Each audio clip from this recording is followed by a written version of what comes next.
Hello. Hi everyone, it's Andrew here. And I'm not sure if this is working or not. This is my first time using YouTube to stream, so I just want to check, make sure everything's going all right. If you're out there and you can hear me and see me, you should leave a little comment, say hello, just to make sure that I know this is working. All right.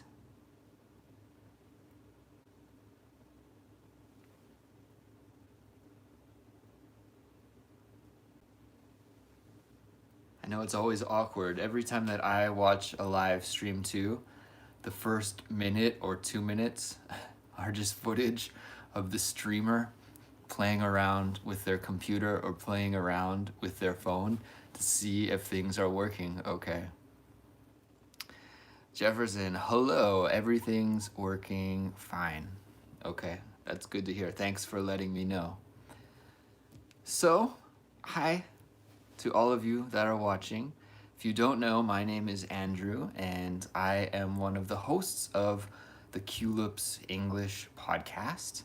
And tonight, I just wanted to do a live stream to try and connect with some of you, connect with some of the listeners, and talk about learning English, studying English, and really just anything in general. We could chat about culips or life in Canada because I'm from Canada, or we could talk about living abroad because I live overseas in Korea, or anything that you're interested in. We could talk about that. And I'm happy to answer any questions that you may have, or if you have any comments that you'd like to mention, feel free to let me know. Igor says, hey, everything is okay. I'm from Russia, Vladivostok. Whoa, hey Igor, what's up?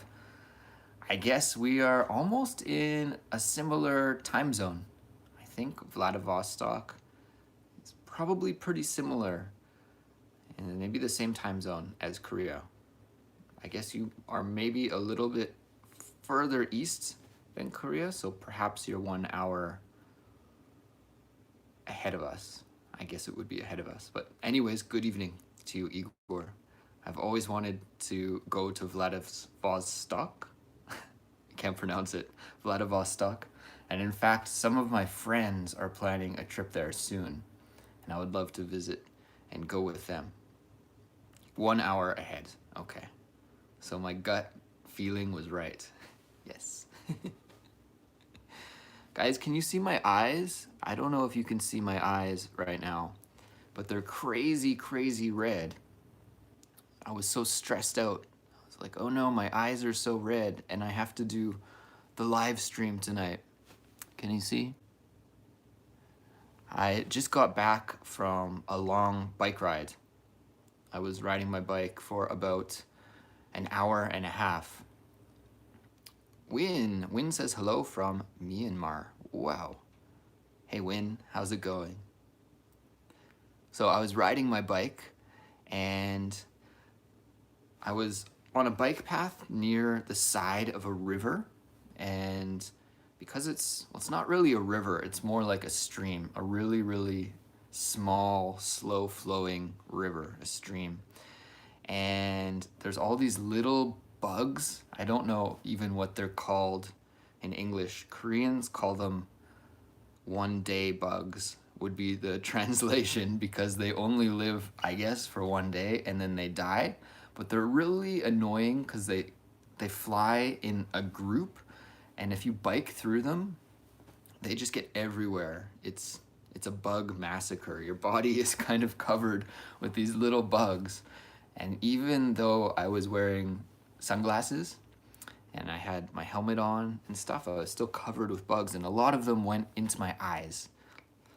And so my eyes are pretty red right now. Oh, they look okay. Maybe they're slowly getting better. I saw a comment that said hello from China.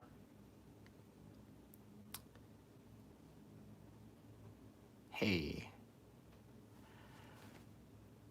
Hi from the USA. I'm Korean though. Sunyoung, Sonyang?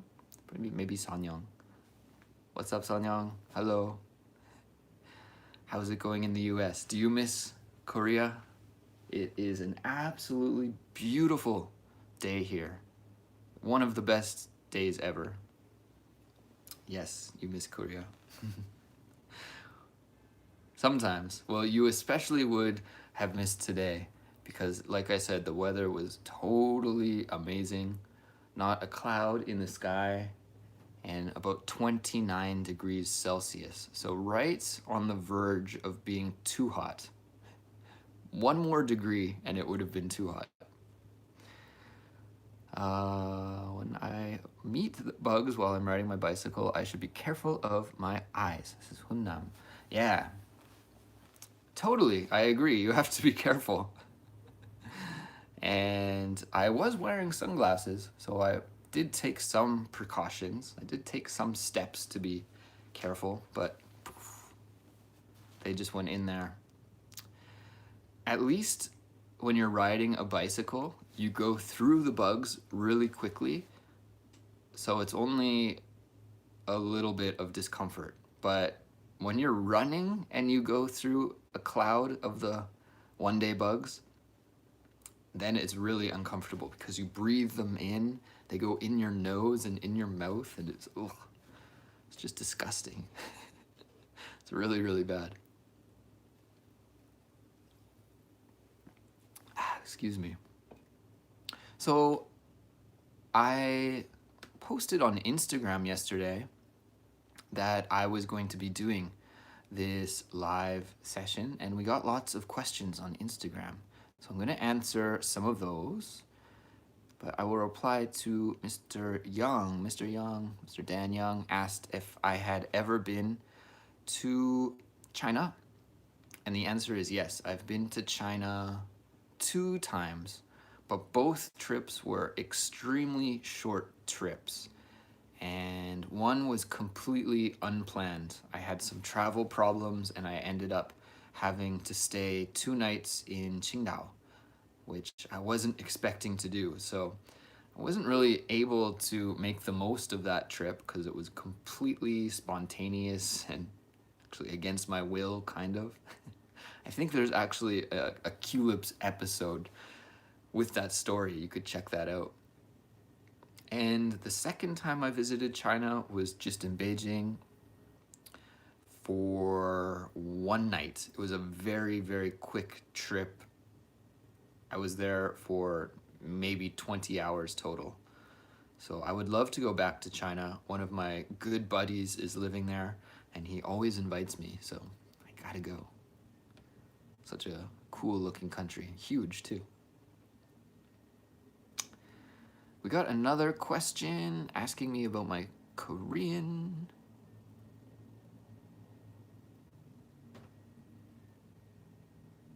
Oh, there we go. Now I can see all of the chat. Oh, yes. I'm sorry, I can't read Russian, so I don't know how to pronounce your name. But the question was, how is my Korean going? My Korean is, it's always a struggle. Just as you guys know, because you are learning English. For me, learning Korean is a big, big struggle. It's very difficult, but I feel like I'm making slow but steady progress. And I've come to a point with my Korean where I've just tried to let go of any of the stress that is, well, I've experienced in the past with studying Korean. I'm not putting any pressure on myself now to get better. I'm just enjoying it and continuously trying to study and with the goal of constantly improving. But before I always felt like, oh, I have to get better by the end of this year. I have to be fluent. I have to be able to read novels. And I've kind of just let go of that timeline, the deadline. Now, of course, I still have the same goals of wanting to speak really, really well and wanting to be able to read really, really well. But I've let go of the stress of having a deadline, and that's made things a lot more enjoyable. And so now, I study Korean really just because I love it. I love learning about the language and decoding the language. It's like a big code. It's like a big puzzle. And every time you learn some new vocabulary or some new grammar or new idiom, you kind of get to add one piece to the puzzle and you see a little bit more of the big picture. And this is really an addicting feeling to me.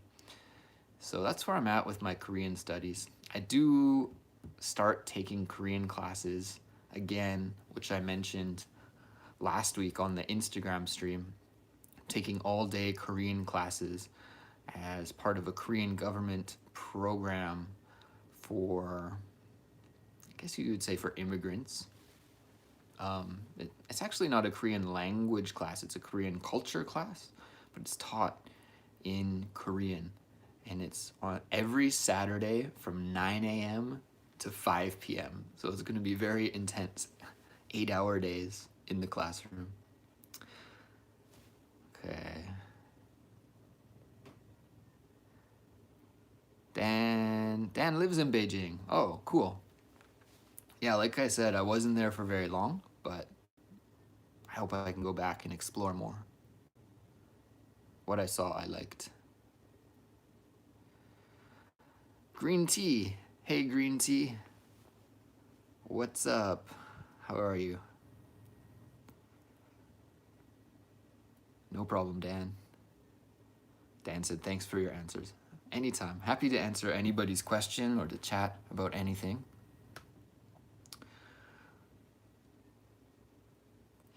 Minho asks me, were you born with this awesome voice or have you practiced to make it better? I'm assuming that you're talking about my speaking style as opposed to the tone of my voice. Is that right? Because if we're talking about the tone of my voice, I don't think I have a nice voice tone at all. If you hear it like that, if you like the tone of my voice, then that's awesome. I'm really happy to hear that. But every time that I listen to my voice, which is frequently because I'm always editing the podcast, you know, every week I have to edit the Culips podcast. So I'm constantly listening to my voice and I never like it. It never sounds like a good radio voice to me. But if you're talking about my speaking style, then yeah, I think I have a good ability to communicate with people who are learning English. And that comes from years of practice being a teacher and talking to English learners and also being a language learner myself and realizing the type of people that I like to talk to are very clear communicators, right? So I try and do that myself. And also, one more thing to add to this is recording and editing Culips has made me a much better speaker. Because when you listen to your voice on a recording, you realize all of the errors that you make when speaking, all of the uhs, ums, and we call this hedging, all of the hedging that you do. And so I listened back to myself speak and I really hated every time I said and and So I've been slowly trying to reduce the hedging from my speech, but it's really tough. I think not only English speakers do this, but every language has a different way to hedge. It's quite normal. We need time to think when we're talking, right? But I'm trying to think in my head silently and not make a sound anymore. But anyways, thanks for the question, Minho. That's a cool one.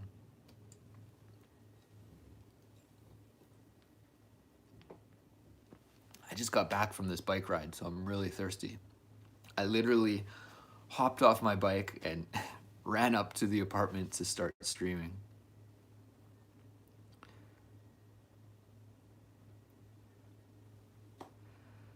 Sunny side up.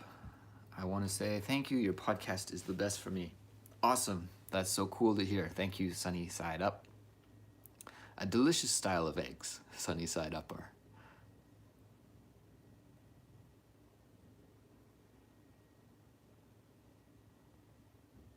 Let's see. Carrie Souza mentioned that it was interesting to see someone that you have only listened to their voice. I hope it's not too scary, because I always find that if I listen to a radio show or a podcast and then finally I get to see the host and what they look like and what they talk like, when you can see them in person, then it's a totally different experience. And sometimes it's a little bit surprising, a little bit jarring at first. And so I hope I'm not shocking you too much. I hope that your mental image of what I looked like is somewhat similar to how I actually look. Matt says, hey from France, hello. What's up?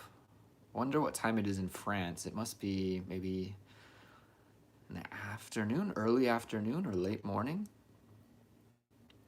Thursday morning. Thursday's always a good day. The weekend is right around the corner. Love Thursdays.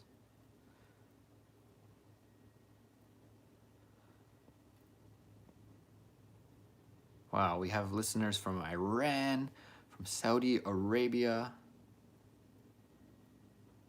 Bahar says, oops, I hit the wrong button. These comments keep disappearing on my screen. It's a little bit annoying. Says, I've been listening to Culips for about 6 years, and I want to thank you for your great podcast. Wow, 6 years. That is longer than I've been doing Culips. So you were around before me. So you are really a long-time listener. Thank you for your support. That is fantastic to hear. It's crazy to me that Culips has been around for 6 years even. It's been a long time. It's noon in France. Okay. So about 7-ish hours behind. Matt, are you eating lunch right now? Are you eating and watching? I do this sometimes. If I don't eat at the cafeteria where I work, then I'll sit in my office and watch YouTube and eat lunch at the same time. One of the great pleasures of life. Okay, I need to answer some of these Instagram questions because I promised I would do that. And I actually don't have too much time tonight.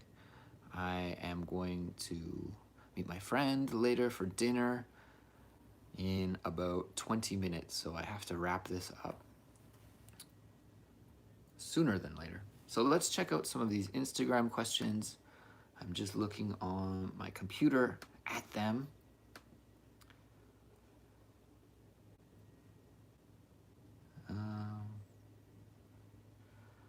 Okay, we got a question on Instagram from Mit Marta asked me, have I ever been to Russia? The answer is technically yes, because I had an airplane transfer in the Moscow airport one time. But no, I've never really been to Russia, and it's always been a place that's high up on my list of places to visit, because as a kid, even as an adult, I love hockey, but especially as a child, I really loved hockey, and my favorite hockey player was and still is Pavel Bure. His nickname is the Russian Rocket, a fantastic Russian hockey player. And as I've gotten older and gotten into chess as a hobby, of course there are tons of amazing Russian chess players as well. And I like Russian writers, Tolstoy, and yeah, Russian history is interesting. So it's a place that I would love to visit. Probably just like Canada though, it's a better place to visit in the summer than the winter, I would imagine. So hey, maybe this summer I can come to Russia. That'd be cool. Let's check out another Instagram question. Oh, this is a good question.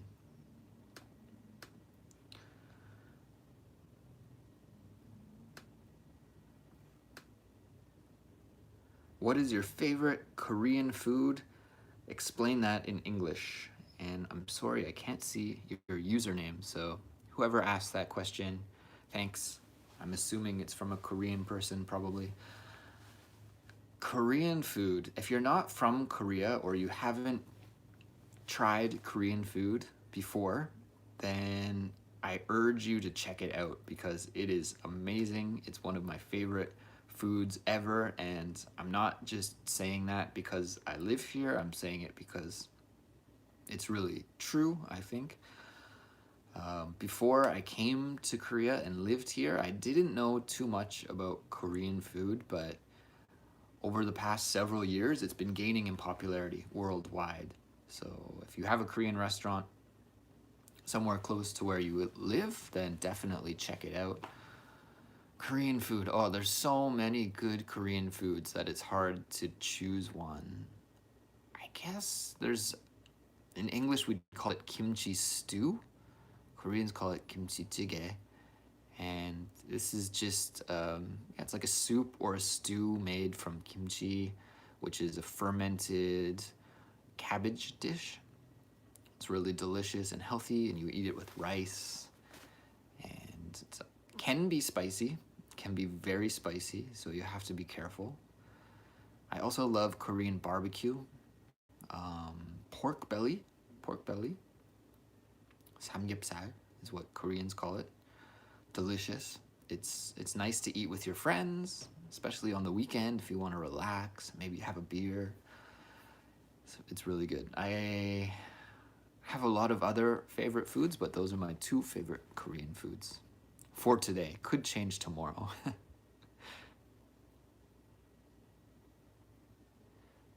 Carlos from Argentina. Hey Carlos, how are you? What's up in Argentina? Thank you, Carrie, for the kind words about the podcast. Thank you for listening. Thanks for your support. That's awesome to hear. Okay, this is a good comment about how I ended up in Korea. And I've had a couple questions about this recently, so let's talk about it briefly. I think I will actually record a podcast episode about this because it's an interesting story, at least in my opinion. I don't know if you'll find it interesting, but I think it's interesting. So, how did I end up in Korea? I'll try to keep things short because it's a rather long story, but when I was an undergrad student at the University of Victoria in Victoria, BC, Canada, I was doing a BA degree in history and in English. So I was studying history and I was studying English literature. And I had to pick a concentration for my history degree. I think it was the second year of study. We had to choose a concentration. So do you want to study European history? Do you want to study medieval history, African history? And of course, there's more specific, I guess, subgenres of history that you can choose. So I was debating which area of history I should study, and I was really interested in 20th century European history. However, I was taking just a general Chinese history class, and on the first day of classes, the Chinese history professor announced that he was looking for a research assistant. So I applied for the job and I got the job as the research assistant to the Chinese history professor. And as part of that job, I was doing a lot of research into Chinese history for my professor. This was kind of what I had to do. I had to do research for him, give him the research, give him the condensed notes so that he could use that for his studies. And he encouraged me to just use the research that I was doing for my studies as well. He was like, you're already doing all this work into Chinese history. Why don't you just use this to write your own history papers, right? We call this double dipping. Double dipping. This is an idiom that means to use one thing two times or two different ways. So I use this one set of research for my job and also for my studies.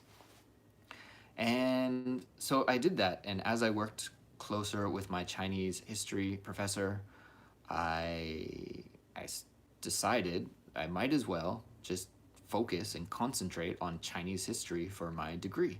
So that's what I did. I studied Chinese history, if you can believe it, especially the history of Chinese immigrants in Canada. So it's kind of a Canadian history degree, but also had an element of Chinese history as well, and the Chinese diaspora, which is a big fancy academic word, which means moving overseas, immigrating overseas. A lot of people at the same time. So, anyways, I graduated and I realized that if I wanted to go further in my Chinese history studies, I would have to learn Chinese because at that time I knew zero Chinese. To be honest, I still know zero Chinese. I resolved to learn Chinese, so I thought I should go to China. Where else are you going to learn Chinese but in China? So I started researching programs in China, and around that time I had a couple of friends who actually went to Korea to learn, no, not to learn, to teach English. So they were teaching English in Korea, and I was thinking about going to China to learn Chinese, and somehow they convinced me to just, instead of going to China, to come to Korea. I think they mentioned that I could come over here and save up some money, work in Korea for a year, and then go to China. And that was my original plan.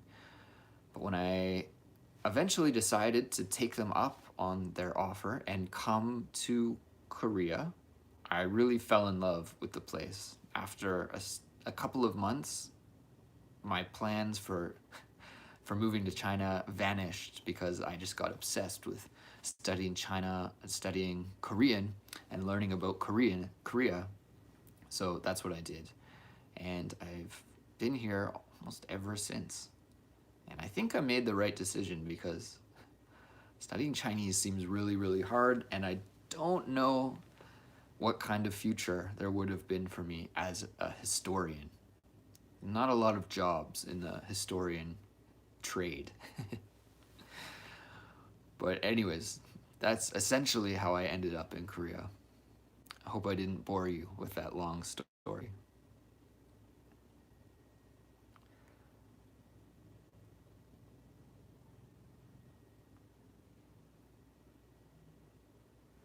Okay, I will have time for just a couple more questions. There was a really good question about the IELTS exam. Here it is from Nida Nade. I'm sorry, I can't read your username. Anyways, Nida asked, could you please offer me something to boost my IELTS exam? I'm already 6, I want to get 7. Any suggestions? First of all, congratulations on the 6. I know that's a high IELTS score. I believe the highest score on IELTS is a 9, right? And 6 is high enough to get or almost get into university. I think you can get into English universities with a 6. So that's really good. That's high level of speaking. And if you want to get a 7, I'm sure that that is possible for you. I have to be honest and say that I don't really know too much about standardized exams in English, and I'm sure a Google search would be a better resource for you than I can be. I know it's difficult when you search for resources in English because there's so much out there, and unfortunately there is a lot of poor quality English study materials on the internet, I think. But at Culips, we've kind of decided not to focus too much on standardized exam preparation because we really just want to focus on everyday conversation and speaking. And there's actually been research done that has looked at standardized English test scores, and people who study everyday conversational English, they can improve their test scores this way as well, but it might not be as fast as really doing some specific targeted study exactly for your IELTS exam.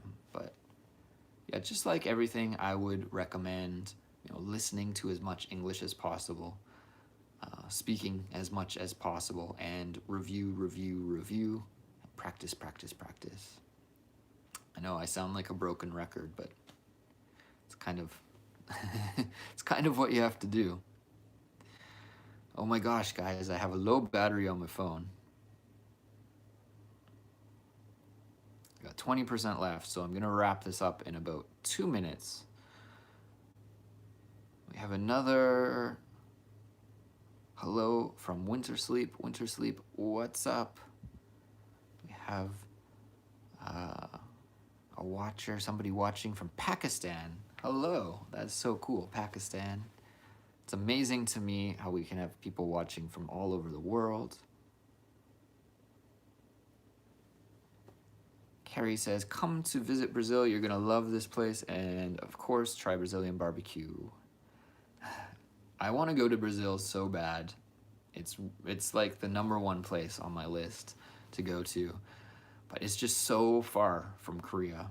It's one of the furthest places I could think of going to. But I do have some time off in August, and I'm debating what I should do in August. So maybe Brazil. Is Brazil a good place to visit in August? Let me know. If it is, I will consider coming.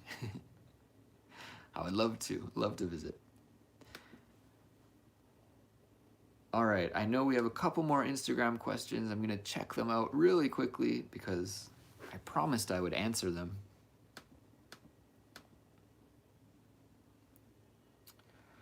Huang asked, could I be friends with you in person? So I guess, Huang, that would depend on where you live. If you live in Seoul, like me, then it's a possibility, and also it depends on what you like. If you like and have the same hobbies as me, then probably we'd get along fine. If we don't have anything in common, then we could try, but I don't know. It's hard. I don't know if I have any close friends with people I have nothing in common with, but maybe we could find some common ground. You never know. Send me a message. We'll see what's up. Maybe we could hang out.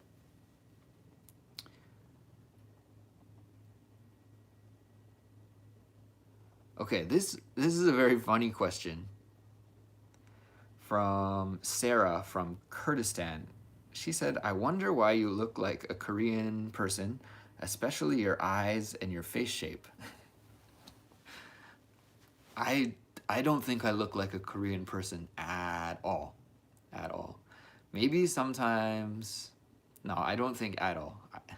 If there are any Korean people watching this right now, do you think I look like a Korean person?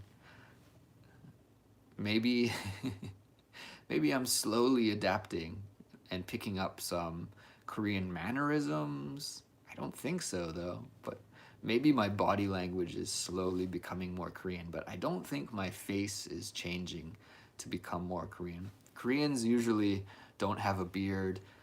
Koreans usually have a rounder face, and my face is shaped more like an oval and is very skinny.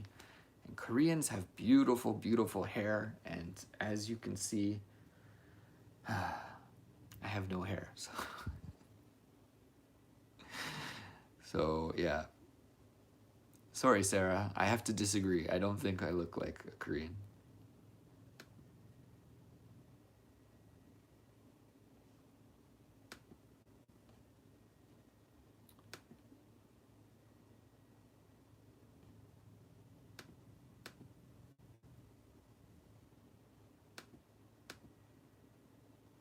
I think there's one more question here. Where is it?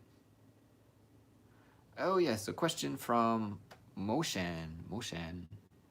I think maybe that's a Persian name.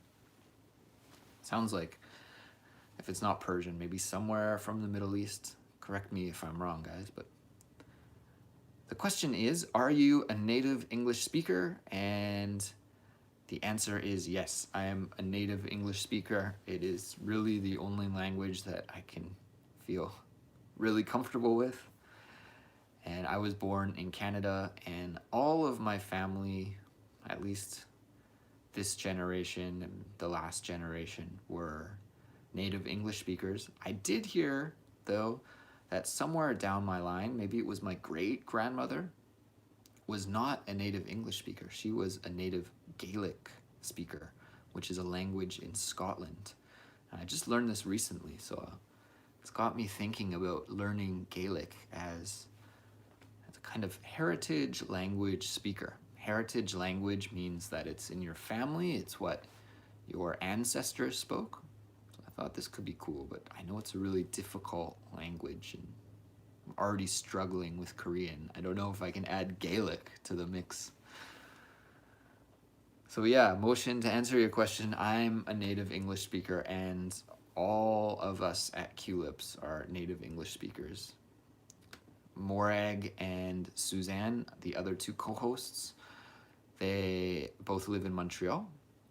Morag is Canadian and Suzanne is American, and also Jeremy. We can't forget Jeremy.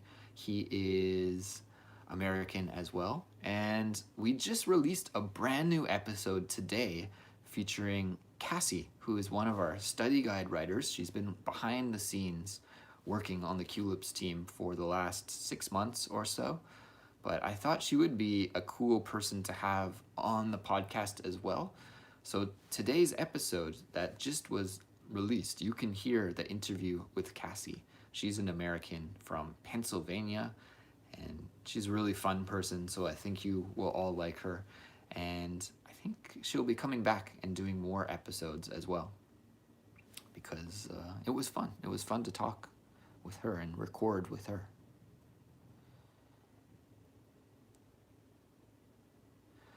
Wanhee, can I hear your fast or normal English?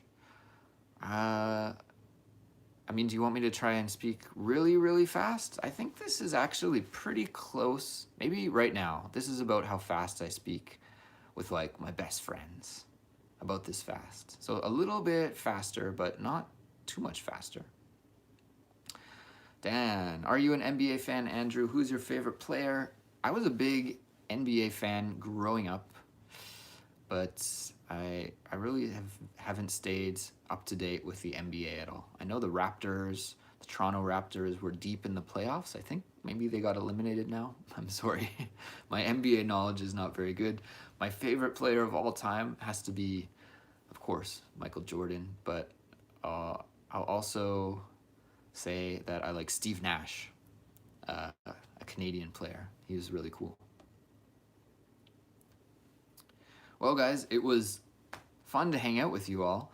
We're going to try and do this more often because it's really cool to connect with you, and we're going to try and brainstorm some ways that maybe we could even make things more interactive. We're going to look into technology to see if there's a way that we can chat with each other, voice chat, and actually have some talking practice, because so many of you are frustrated that there's no English speakers in your neighborhood and there's no way for you to practice speaking English. So this is at least a better step than nothing. We are communicating, but it's still me talking to you. So we got to figure out how you can talk to us as well, right? That would be the goal. But yeah, until we figure that out, we are going to try and stream more, and it's really fun to connect with you and really encouraging and motivating for me as well. You guys always say such nice things.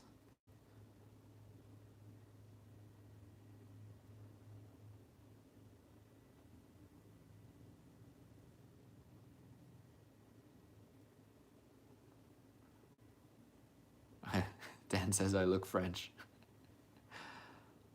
There's another question about something. Is anything hard about living in Korea? Not anymore.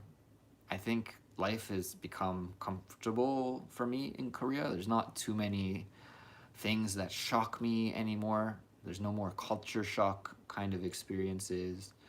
Everything has become pretty normal. Of course, there's sometimes some language problems, and doing some things is just more difficult than it would be back home, but it's not impossible or it's not frustrating. Once I learned Korean to, kind of daily Korean extent, then things got quite easy. So yeah, Korea is a really convenient country to to get around in. Public transportation's great. People are friendly. So it's not so bad. I'm having fun living here. It's great. Thanks for the question, by the way.